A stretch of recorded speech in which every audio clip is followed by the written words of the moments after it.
This is I Dare You with me, Francesca Escoto, your host, where professional women over 40 get the courage to embark on a new adventure. Hello. I'm so glad you're here, Adda, with us. Another episode of I Dare You, where we encourage each other to do the hard things in life. So thank you so much for being here. My pleasure. Okay, awesome. So, Adda, you and I have known each other for a gazillion years at this point. Yes. Yes. Don't make me sound old. Don't make me sound old. Fine. Gazillion years in, I don't know. I was gonna say dog years, but that's the opposite. So that's no bueno either. Okay. So we first met when you were just starting the wellness room. And that was a minute ago. I was starting my coaching practice. I wanted people that I could practice coaching with, and you were one of those first people. So it's been a minute, and It's you're been a still in minute. business, and your business has evolved. But I Yes. want to talk today a little bit about what it took for you to start back then. And later we'll talk about what it takes to pivot and to allow your business to grow and evolve. But let's go back to the beginning and talk about what is it that you do? What was the wellness room? And what were some of the things you had to overcome to get started from scratch, to do the first thing that you ever did? When you and I connected the first time, like you said, many, many months ago, my only tool under my belt was I had a licensure as a massage therapist, and I wanted to open a massage parlor. Yes. I was very good at it. I massage, Yes, you are. massage had never been my main source of income. It Mhm. was just I got such validation from my clients that it gave me a lot of confidence. That was very good. And I enjoyed it so much. I enjoyed helping people. I enjoy helping people feel better. And the feedback was amazing. It fits the ego. So I'm like, hey, Let's go. let's try to do this, and open up a business. I had a 9 to 5, which I still do. Um, Mhm. so back then, the vision was just to open a massage business. But like you said, I have evolved. I have evolved, and since then, I went through a personal transformation with not only my health but my physical appearance. I am your typical Latina in the forever search to be skinny, chasing skinny, chasing skinny at whatever cost. Yes. And back in 2015, at my last attempt to lose weight quickly, I transformed my life. Hmm. I did a program that transformed my health and my life, and I'm like, okay, I got to tell others. It's like when you find Jesus, you want to tell the world. Yes. So Yes, it's the best thing that ever happened to me. it's just the same feeling. So you cannot hold this, to yourself. You want to scream it from the rooftops. And I started coaching people. Um, Hmm. and because of that evolution, I became a double certified nutrition coach and personal trainer. And a weight loss specialist, I have certifications for those. And just most recently, I became accredited by the Society of Metabolic Health Practitioners. That's one of their members. So I'm proud to Hmm. say that I'm an accredited metabolic health practitioner. So that sets me up even higher than just coaching. I am a healthcare professional, and I just love getting people better, not only Hmm. fixing their health, but also transforming the body in the process. So fast forward, that's what I'm doing. I've been coaching since 2017 for that specifically. I am no longer a massage therapist, which who would have That thought? makes me very sad. I know, it makes me sad too, because I do feel that one-on-one Mhm. in the touch as well, but this fills my soul. This was my calling. Well, I'm glad that you found your calling. Now I have to find a massage therapist. I That's know. we're all in search of something. Now, you said a couple of things, Ada, that I want to go back to. One, so you said that you got such great validation from clients that you decided it was then time like you might as well start your massage parlor or your massage business. So what's interesting about that is that you had clients before you mentally decided that you had a business. Yeah. Yeah. And the feedback you were getting was Yeah. so positive that you were like, oh, I might as well start a business. But you already had clients. So don't tell nobody. You already had a business. I know. Now, It's not something. here's the thing though, and it's something that I teach my clients now. It's part of the system that I walk people through. That's exactly how you start. You test your idea. You get out there and you say, you know, I make ice cream. Here, have some ice cream. People like your ice cream. And that validation is what prompts you to then move forward and keep going. Now, if the feedback you get at that time is, let's say, negative or not optimal, it doesn't mean that you don't have a business. It just means that you have to improve your product. Yeah. Which I think in some ways is what you did. You pivoted. The feedback you were getting was, this is amazing, but you knew that you wanted to provide a better service or a more complete service to people, and that is how you pivoted over time. Yeah, there was always this thought that to be legit, I had to have a brick and mortar place. Mm-hmm. Like if I don't have an office, if I don't have an establishment, if I don't have a banner, if I don't have a sign, it's not a legit business. And how do you think that limited you at that time, or did it help you No, it to definitely, have that thought? I think it was a limitation. Okay. Because in fact, when I transitioned into coaching, I started during COVID. Uh-huh. People were coming to my house. Yeah. And then I went virtual. And for the longest time, I just thought that if I didn't have an establishment, I was not legit. Uh-huh. I don't know why. It was just a limiting belief. And Mm-hmm. when I went virtual, from people coming to my house to virtual, because it became too much for my family. My husband was not very comfortable me bringing all these people home. And then I'm like, I'm not ready to rent space. So it was a real struggle internally to be Mm. okay transitioning to virtual. But let me tell you, God knows what he's doing, and he's always on top of stuff. And you just have to go with the flow and trust. Like, I mean, trust. Because I had such resistance. In fact, I started resenting my husband for putting me in that position. Mm-hmm. But it was the best thing I have ever done. Oh, tell me more about that. Because it did not limit my business at all. On the contrary, I mean, I see people internationally. Exactly. It has And sometimes, it has opened so many doors, and my yes. clientele quadrupled. Mm-hmm. Who would have thought? Yeah. Yeah.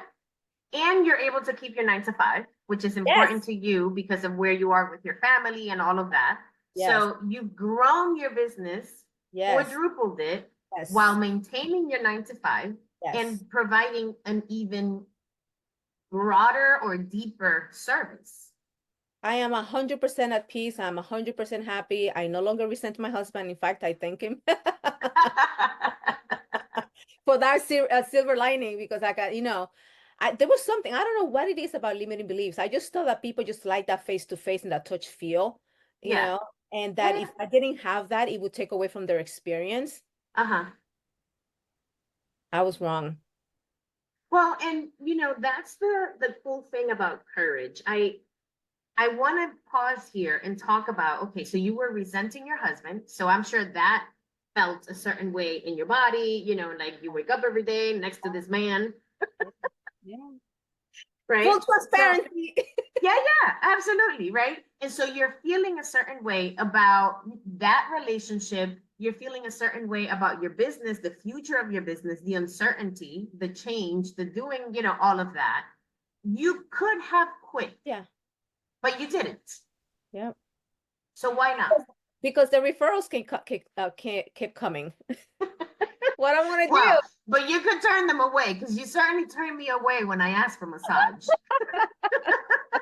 I no longer do that part, but no, honestly, like I said, all I can say is it was God's plan Mm-hmm. because the referrals kept coming, and with every referral, it was a little bit more nervous. Oh, what are they going to think? Mm-hmm. I, but no, no, no, no. It So was, let's pause there. I want to hear that the internal dialogue, right? So you get a referral and you're thinking, what are they gonna think? Mhm. So you're feeling insecure, maybe afraid, whatever those feelings are. What did you say, and where did that No, I had to just come change from? I had to change the way that I was doing things. For Mhm. example, when people were coming physically here, I would check your blood pressure. I would test your blood sugars. I would measure you. I would weigh you. I had all these Mhm. things that I was checking Mhm. with the person in front of me. So in my eyes, not doing those things, it was like taking away from their service and taking Mhm. away from their experience. So I had to restructure the way that I was coaching. So And how did you do that? How did you do that? Was it like on a Saturday you sat with yourself with a cup of tea, like we're not getting up from here until we figure it out? Like how? I can't remember. I must have just really sat down because also just 2 years ago, I up leveled and now I'm using a platform for my coaching practice. And that I did have to take the time to sit down and restructure the whole thing. Mhm. Because my program now is more structured as a course. So in the Mhm. process of creating an online course, I created my online coaching program with this platform, which made Mhm. things so much easier. And I think it adds now to the experience that I thought I was lacking. Mhm. But I don't remember sitting down like I did 2 years ago when I started using this platform. But I can just imagine that I had to sit down and figure out a way to add value without having that touch point. Yeah. But I cannot remember honestly exactly what was the process behind it. But I must have had to sit down and thought, okay, well, how can I continue to serve and give value in lieu of doing these things in person? Because in my Mhm. mind, that's what people really liked. That Mhm. one connection, the touchy feel, like Yeah. I'm with you. There was something about the screen that in my mind was just not doable. That I thought that people were going to have an aversion to that and not continue to come. But like I said, I was very pleasantly surprised. And at the end of the day, listen, it's people get results and they refer you to others. Yeah. Regardless of the experience of how my thing is structured, they're getting results. So I think that's actually Mhm. at the end of the day, you have to provide a service that gets people results and And you didn't say this, but I am imagining that at some point you just dared to do the thing, to do it all online, to not do it in person. And then the feedback you got, it was more validation that you were doing something good and useful, and people, like you just said, were getting results. And so sometimes I'm guessing the shift happens after you courageously do something, right? And so it, go And ahead. I, and I would say that until this day, if after every session, there's always something that you say, "Ah, I could have done something else. Oh, I could have done something different." And you take Mm-hmm, notes and then you change and you add or mm-hmm. take away from your services and you keep getting better. And you keep getting better. And I think that when we go through that process of like, okay, I'm going to have to pivot, because of my husband, because of my kids, because of my health, for whatever the reason, right? Like we all have the constraints under which we're creating our business. And they are true and real to each of us, right? But I think that it's within those constraints that we actually flourish. When you have tons of options and you could do anything that you ever wanted, sometimes I think that we get lost in choice. Whereas, it's like, well, it has to happen between 6 and 9 p.m. It has to be online. It has to, like, it almost defines itself for you so that you can ask yourself, how is this going to work? And then, it focuses you in ways that having too many choices doesn't allow you to sometimes. I would agree with that. It's like you have no choice Yeah. when you're cornered that way. Yeah. Well, you have a choice. Drop it or Hmm. push through and do the thing And find a way. and find a Yeah. way. And then when we take the chance, right, and say, okay, fine, I'll try. And then magically it works. I say magically, but we know there's a lot involved in things Yes. working, right? But then you get it to work. I think that validation, it's like faith. Um, Faith builds on itself. Like when you can look back and say, "Oh, I did a hard thing and I managed." Then the next time you have to do a hard thing, you can remind yourself, right? Like I can have faith in me. We're not talking spiritual faith right now, but I can have faith in me because I know I did a hard thing before. Chances are I can do it again. But a lot of us don't have that awareness Okay, tell me more. because all of the whole doing an invent when, and I think that's one of your questions that you submitted. How do you push yourself or how do you keep yourself motivated? Mm-hmm. And in my opinion, is looking back and realizing how far I've come and how going back is not an option. Yeah. Because look at how far, and this goes not only for my business, but also for my journey, my personal journey, my weight Mm-hmm. loss journey, my health journey. The fluctuations happen. I was hit with perimenopause just last year, which I probably have been dealing with for several years, but it didn't dawn on me that I was, because I thought I was going to be Yeah. 20 all my life. But I was hit with the rude reality that I'm aging. Yeah. And I started to put on weight. I'm a health coach. I'm a weight loss specialist. I think that's Mm-hmm. that's not allowed, right? Right. That is not allowed. So I I was got you. I was, a lot of self-doubt, a lot of questioning, Mm-hmm. my self-confidence were down. And you start to just, I try to be ginger with myself and I just let the thing sit. But then I found myself just getting too relaxed Mm. to that point where I'm like, Ada, if you don't do something now, you're going to go back to square one. Yeah. And then what? Mm-hmm. Do not let yourself go to square one. Yeah. You have come so far. Mm-hmm. Mm-hmm. That's when you give yourself a TED talk, Yeah. and then just snap Or out you of it. get a coach. Or you get a coach and you snap out of it. Yeah. But what I want to bring it back to the awareness, because I never thought about all the things that I've accomplished in my life. Mm. It's almost like you don't acknowledge it because it's something that you just do. You're Yeah. expected to, you are that is the expectation. You Mm-hmm. graduate, you have good grades, you're a good citizen, you get married, you have kids, you work, you're responsible, you pay your bills. It's things that you just And do. then you die. And then you die. But looking back, once I got introduced to that concept of I have accomplished things, I have Mm-hmm. done things, and that is proof that I'm able to do hard things because Yes. I have a master's degree. I have a really nice track record through my career. I wasn't a job hopper.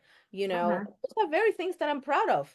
And then you Mm-hmm. compare yourself to others. It's like not everybody's able to have that track record. So you do have validation that you Mm-hmm. can actually do things and accomplish things. And that's something that I do with my clients right now that come with me with really low self-efficacy. Hey, they just don't see how they're going to be able to sustain a fitness program, for example. Mm-hmm. Mm-hmm. Like one way that you can, work on that is to do an inventory and actually exercise doing small things daily. Like, and I use the example like brushing your teeth. It's like as Yes. mundane as it sounds. You do the thing every day, every Yes. day, every day, every Some day. people. You know, we hope, you know, and you start to and not only just do the thing just mindlessly, like do them with Mm-hmm. intention and continue to remind yourself, listen, I was able to consistently brush my teeth 5 days a week or 7 days a week. Like I Yeah. did that. Or I'm flossing twice a day. Right. And not only do that just because you're expected to, your dentist tells you, but because it's hard for you and you're not very good at it or whatever, and you do, is that very intentionality of giving yourself kudos for doing it. Mm-hmm. And the more you do things that you say yourself you're going to do, the more you have to be very mindful of telling your brain that, hey, Ada, wow, good for you. Good for you. Mm-hmm. You were consistent. You say you were gonna Mm-hmm. go to the gym 3 days this week and you went. It's not Mm-hmm. just like, oh, I just went to the gym 3 times and I did it. No, like continue to tell you and remind yourself that Mm-hmm. you did this. And that's how you start to build that self-efficacy with Yes. with little things. I think we expect to have the master's degree, the PhD, to have that executive position, to make it big, to give ourselves kudos. But if Mm-hmm. we celebrate the little things, we start to send that message to our brain that Yeah. we're really capable of doing things. And to use your language and the work that you do, like nobody, I am a witness of this in my own body, nobody loses 80 pounds. People lose 2 pounds, people lose 2 more pounds, and then they lose 4 pounds. And they gain And two, then, yeah. And and then then sometimes you gain, yeah, yeah, 3. And then you lose 5, exactly. right?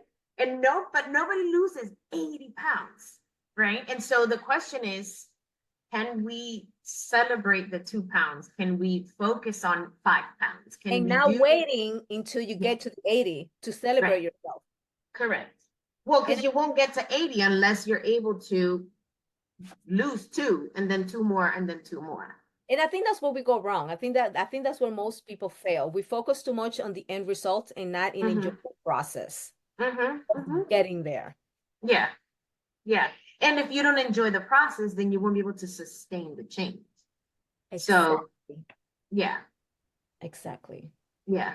So I'm gonna have to rethink my whole life now that we have said this in public.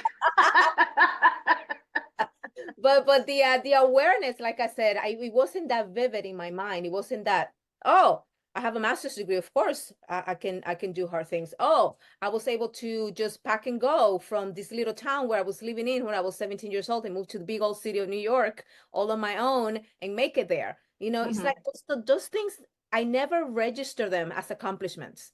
Okay.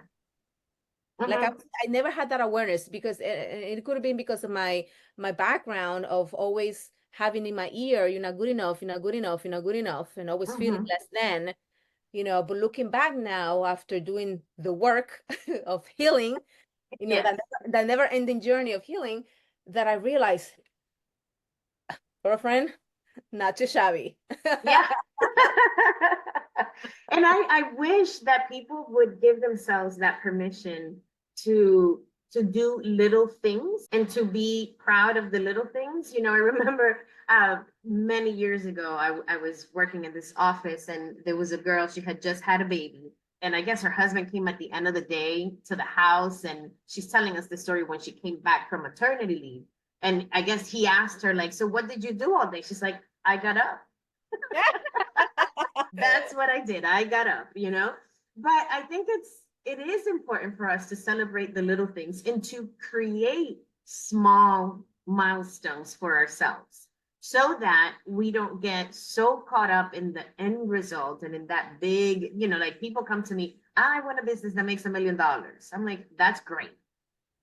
Do you want a business that makes 250,000? Like, would that make you happy? And not that you're not going to get to a million, but you have to go through, you know, the smaller steps before you get there. An operation for $1 million is different from an operation of 100,000 or 200,000. And a lot of people get so overwhelmed by what it takes to go big that they don't even go small. Because we never been there. It's scary. Mm. It feels so unreachable Mm-hmm.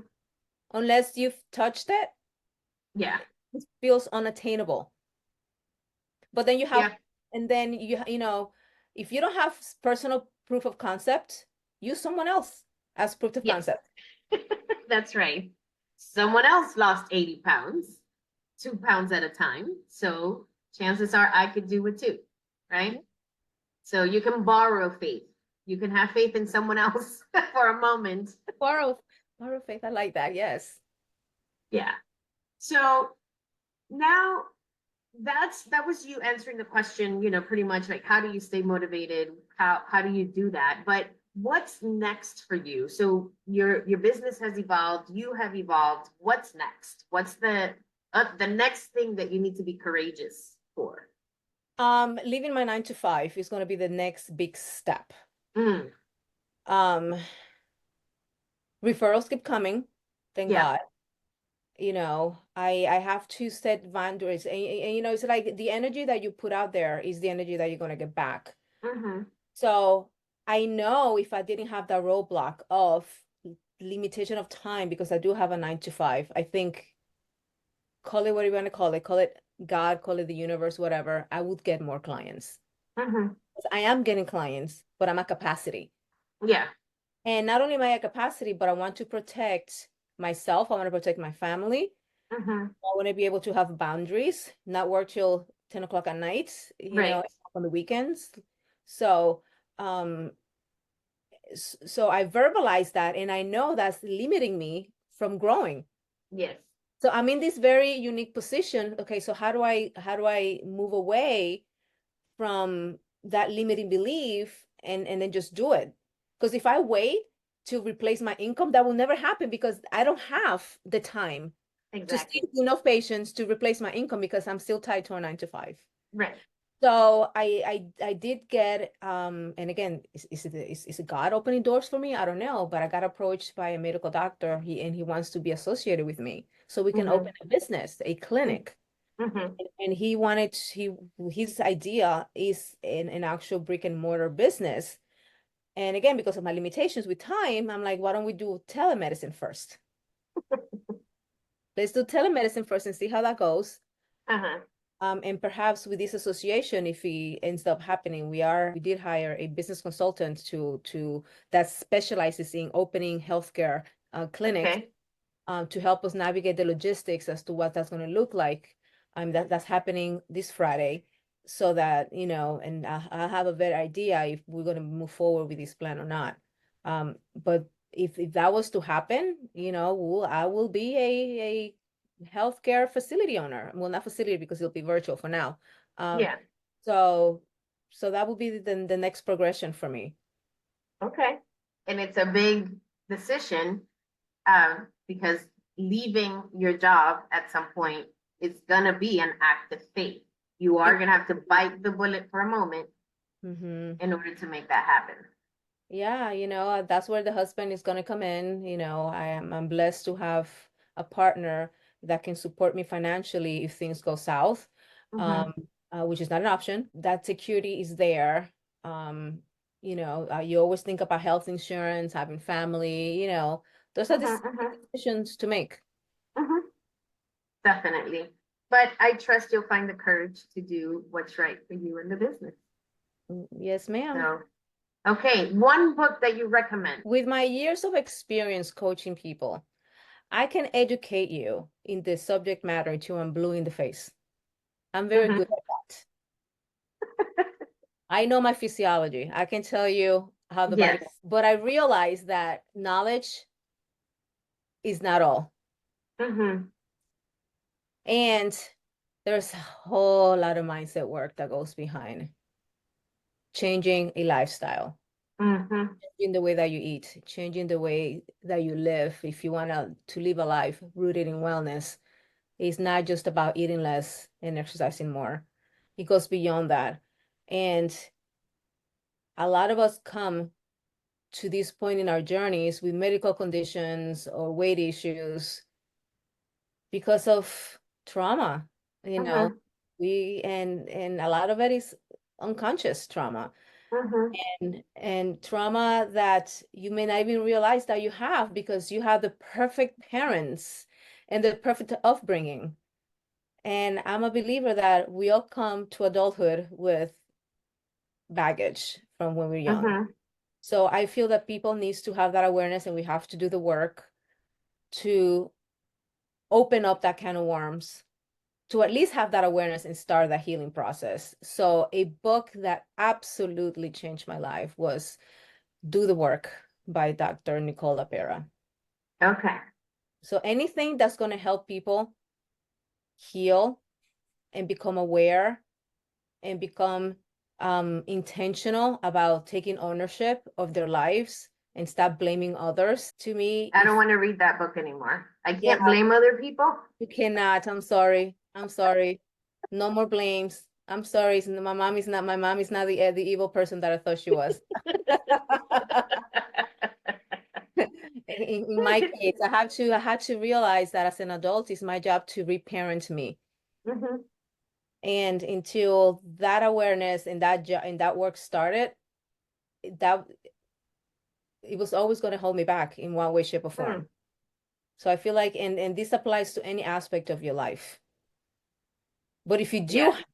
if you do have consciously, if you know that I'm effed up, Mhm. in more the need to seek help, Yeah. Or if therapy. you are the common denominator to situations that keep happening in your life, if you find yourself in a pattern, for me, it's well, we don't have to get too detailed, but I have struggled with my weight for a long time. But it's been me that struggled with my weight. I am the one in this body. I am the one making certain choices and the one that kind of repeats that. I mean, even you dropped me at some point, like, okay, yeah, I need commitment. right. You in or you're out, Francesca, right? And Yeah. so I think we all have those areas where we struggle, but those are precisely the areas where we can see the breakthroughs and we can have the growth because those are the strongholds. And when we can break through, we might think that it's unrelated, right? But I am the same person that is trying to lose weight, that is moving her business forward, that is becoming an artist, right? Like it's still the same person. And so that stronghold is impacting in different places in my life. It's touching different areas because I am still me in all Mhm. areas. So for Totally agree. sure. And that has been a game changer for me. And I try to bring that into my coaching as well, Mm-hmm. because you cannot successfully do one without the other. Because again, Mm-hmm. even unconsciously, like I remember thinking before I had this awareness, why do I continue to make the same mistakes? Why do I continue to be in the same circle and not able to Mm-hmm. break that circle? Why? And all I could do was just blame me. There's something wrong with me. I'm Mm-hmm. broke. Which is shame. Mm-hmm. So exactly, so it's like headlights on you. And Mm-hmm. in a way it's good, but don't do it from a place of punishment. Right. Do it from a place of empowerment. Mm-hmm. Come from a place of encouragement and curiosity about why, asking yourself the why, and compassion and love. And it's just, and again, I'm very new at this journey, but it has been a game changer. Yeah. And I think it has Well, in my business for sure. In the thank good. you so much, Ada. This has been great. I'll definitely be looking at that book. I think you mentioned it before to me, and I have not read Yeah, it, so that is on my list. she's on her third book. And Okay. anybody that's listening, you can follow her on Instagram. She's very popular. Her Instagram handle is The Holistic Psychologist. Okay. Okay. And what if people want to follow you? Where do they find you? Yes, the Wellness Room LLC on Mm-hmm. Instagram. It's the only social media platform that I participate on right now. Okay. Well, the Wellness Don't Room don't be LLC. changing if I get in, if I go into business with the doctor, he wants to open a YouTube channel and do all sorts of things. Well, that would be fun. Yes. That would be fun. I'd be subscribing and getting all my tips from there. All Yes. right. Yes. Well, thank you so Well, much for thank you having me. again. This was great. I hope to have you back after you have made your next leap, whatever that is, and then we can talk about what it took to make it happen. So, Absolutely. Absolutely. all Thank right. you so much, Francesca, for the opportunity. Thank you, Ada. All right. Bye, everybody. Bye-bye.